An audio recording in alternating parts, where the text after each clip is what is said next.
everybody, and welcome to the Quilter's Apothecary. Today we are doing a tutorial on the curved teardrop and how to use that in a very simple but elegant edge to edge, and also how to use it in a border treatment. So let's go over to the drawing board. We're going to draw it first and then we are going to quilt it out. So let's go. For our curved teardrop edge to edge, what I've made is just a corner of a quilt so we can see how this starts off. I'm going to come up here. I would lock my stitches, or I'd be out here in the binding space, of course. I would come into the quilt and I would do a curved teardrop that curves around. So you get a curved teardrop. It's not coming out into space. You're not thinking chocolate swirls. It's a curved teardrop. In fact, let me draw an arrow with the curve. That is big time important for this particular design to flow and move as smooth as you'd want it to move. So I ended here. Now I'm going to go 1, 2. An even number will take me back to start. An odd number would have left me down here. So now what I'm going to do is I'm going to take that curved teardrop and lay it in a different direction. This one, obviously, we came clockwise. This one, I'm still coming, or I'm going counterclockwise, and I'm laying up against it. So I'm here. Now I'm going to come around, echo, echo, echo. And the one thing that you do want to remember with this one is when you do your teardrop, you're actually curving it into the shape that's already there. So if I'm here, I'm going to come out, curve it into the edge of my quilt, echo, echo, echo, keep traveling. And then, again, as you saw what I did to travel, is I simply did echo to travel. And then I'm going to start again. Now I'm going to want to go a different direction, so I'm going to lay that back up against the edge of the quilt. 1, however many echoes it takes to get you to where you want to be. Down, over. Now I'm going to lay this one up against here. Echo, echo, echo. Keep traveling by echo. Lay this one into here. Echo, echo, echo. Come back. Maybe this one I lay into there. And they can be different sizes. They don't all have to be consistent sizes. Again, what you're doing is a filler. And again, it's up to you how open or closed you actually want to make this. Obviously, if you want it less dense, you're going to leave it a little bit more open. If you want it more dense, because you're using it as a micro filler, then you'd make it smaller. It's very simple stuff for this particular design. And this is how you're going to travel. The one thing that I do want to say as a warning is as you're doing this, and as you go in to do a teardrop, you never bring a teardrop just out into space. You always want to make sure to lean it against an area, because then you're only doing a partial echo around. If you start bringing it out into space, you're going to end up with that chocolate swirl, which can look a little bit like a, or a peacock feather type thing. That can look a little bit like a lost tail. And it kind of keeps going around and it doesn't really blend together very well. So curving this teardrop is a wonderful way to do this particular design. So let's move on to a very simple border treatment as an alternative using this curved teardrop. Now we're going to use that curved teardrop in a border or sash treatment.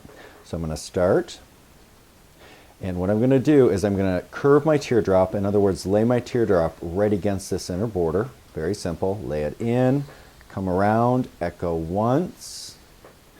Then I come out of there with another one, and then come around, face it out, echo, in, echo, out, and then I'm just going to come right around here. Now the one thing that I want to show you is around corners of borders, sometimes you just go with it. Now this is a very simple treatment, so you're not going to go too crazy with sitting for an hour and organizing the corner. You're just going to continue on. So we did towards the inner border. Now I'm going to come out of there and I'm going to lay it into the outer.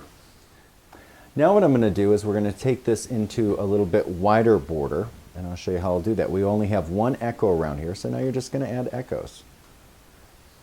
Smaller, curved teardrop, echo once, twice, out.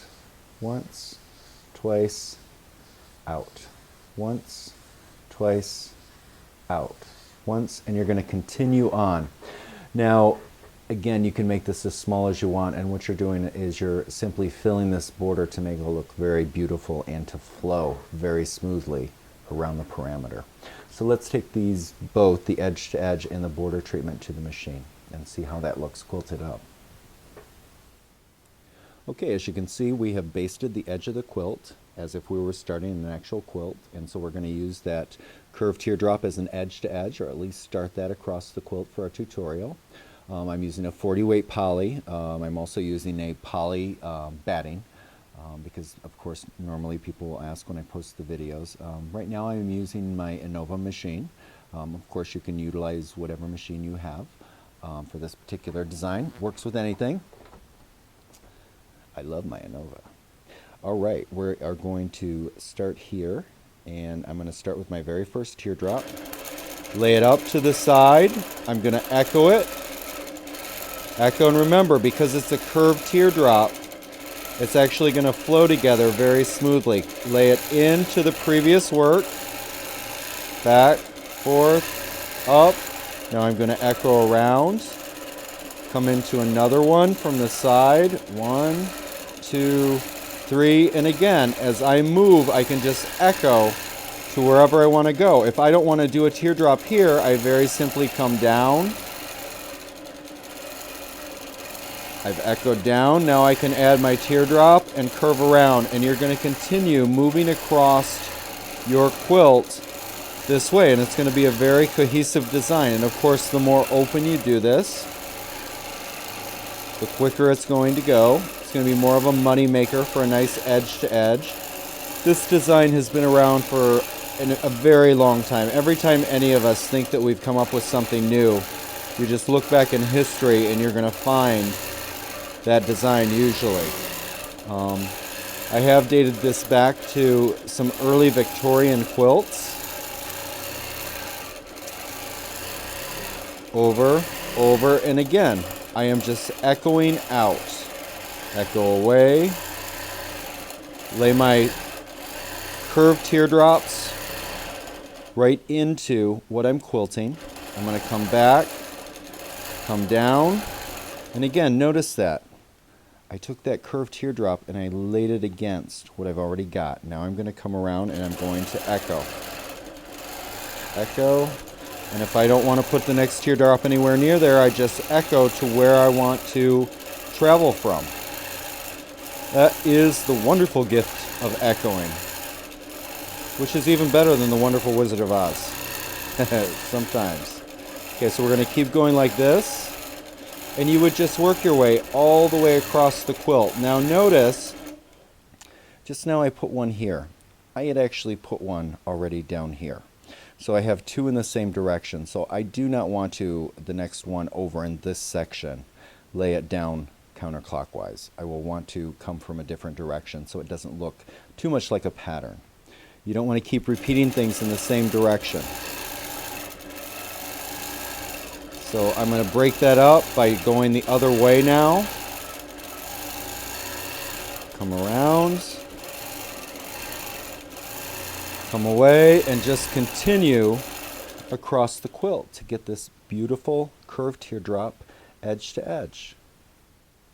Now for using the curved teardrop in a border, what I've done is I've actually taken a very narrow border, and of course the lack of density when you quilt this out would be how you would quilt a wider design. But we're going to go in about a 2-inch section here, 2-inch border. On here what I did, because it's the edge of a border on the outside of a quilt, is I just put a chalk mark in 1/4 of an inch. I like to do that when I'm on an outer border, just so I'm not cutting off a main part of a design when they put their binding on. Now I've locked my stitches down here because that's where we're going to start.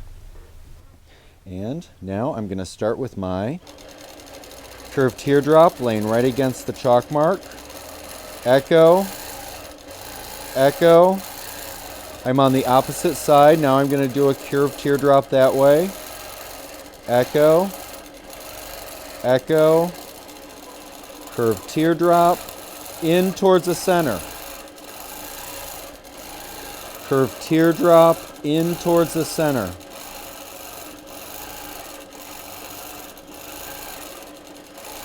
Curved teardrop in towards the center, because remember, this is going to be covered with binding, and that's why we didn't bring this all the way to the edge. But again, as always, what I do is I put a basting stitch just right in the inner edge of my quilt, up and around as we work our way around that corner. I'm up at the corner.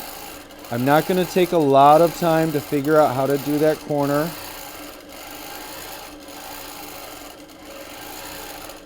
Come out, echo once, twice, in towards the center, once, come around, twice, come around, in towards the center, and all the way over.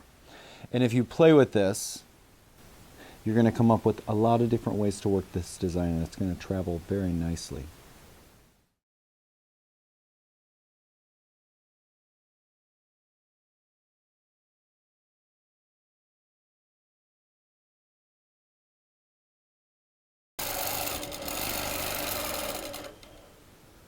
So there you have it.